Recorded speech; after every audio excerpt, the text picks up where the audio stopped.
No conditional effort realizes truth. No knowledge or experiential summation of reality. Nothing founded on gross, subtle, or causal structures is truth.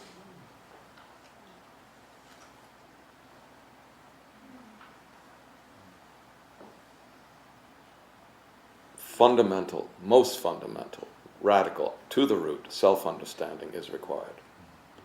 Not an effort of the psychophysical self within a conceived cosmos or perceived room, already prejudicially assumed to be something or other because of the presumption of point of view itself. Point of view must be examined and transcended. The way of Adidam is means, revelation and means given for such realization, that very realization.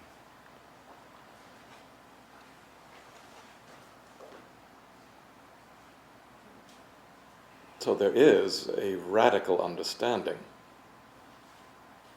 that is the foundation of my instruction to you.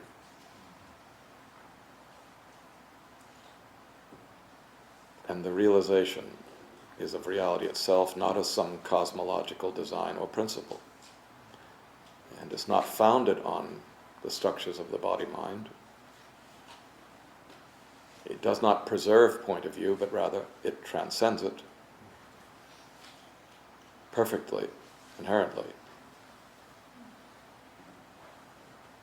Transcending it at its very root, not merely in the play of appearances.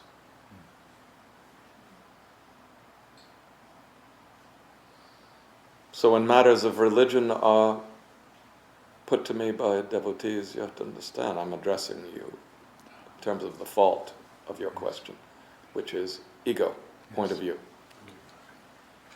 This way is not religious, therefore. Not in any but just the broadest use of that term.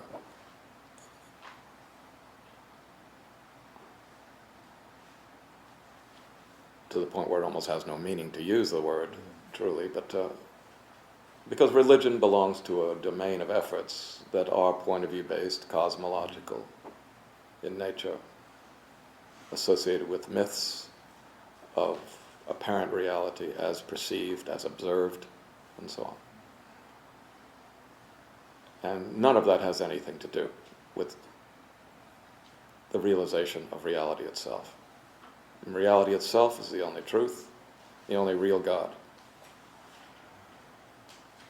All other gods or conceptions of gods are cosmologically and egoically based and are inherently untrue.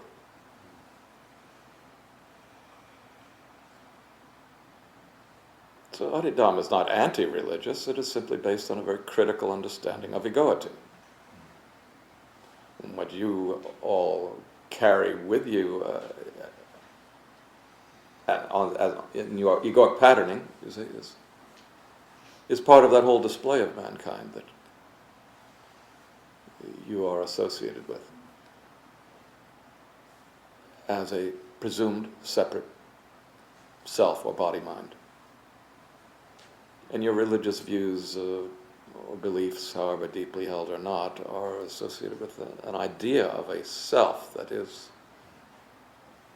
inside or behind or somehow separable from the body-mind and sort of sitting in there somewhere, somehow. And if you were to die and the body fall off, well, it's like taking off a suit and you go elsewhere. Well, there are certainly phenomena that could be observed that indicate continuation after death, but they don't mean this philosophy of independent self-entity. And in any case, they're part of conditional possibility, and therefore of unenlightenment or non-realization.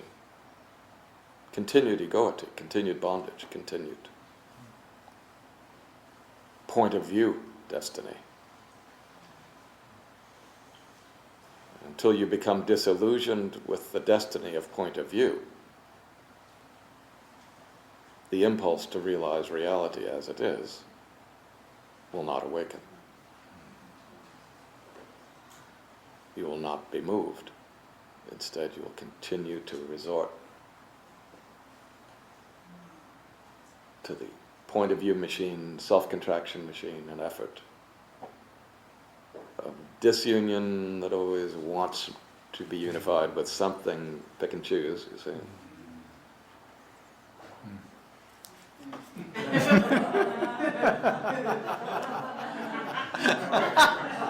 It's a dilemma. Point of view is contraction, not merely entity. It's contraction of the body-mind, as the body-mind. It's not an inside entity that is happening. There is no inside entity. But this must be realized. The presumption that there is an inside entity is part of the cosmological illusion generated on the basis of point of view, or egoity. It's an idea of point of view that isn't true.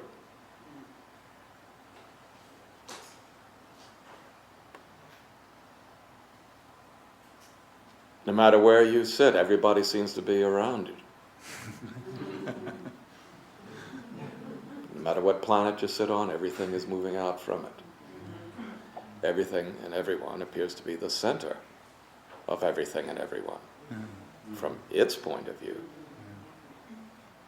And if you found your existence on that naive realism, then, well, you are the equivalent of the infinite number of monkeys with an infinite number of typewriters. You will invent all illusions, all traditions.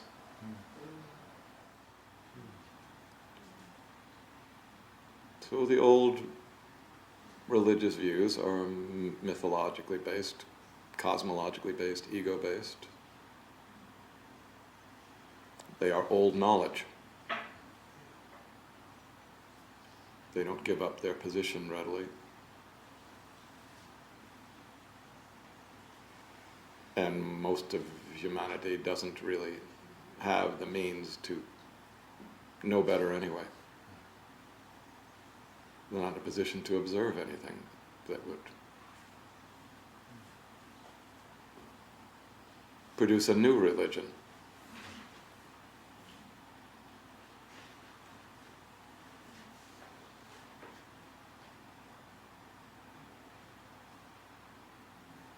So it is brought to you, it is shown.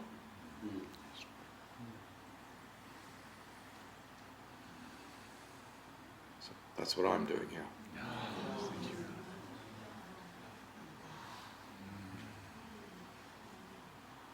But it's not about my being at war somehow or in conflict with the existing religions. It's simply that speaking plainly about the nature of truth and of error to begin with.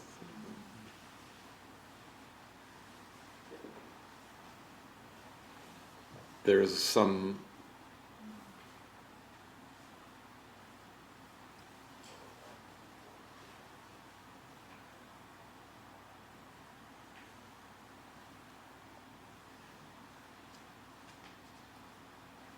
new.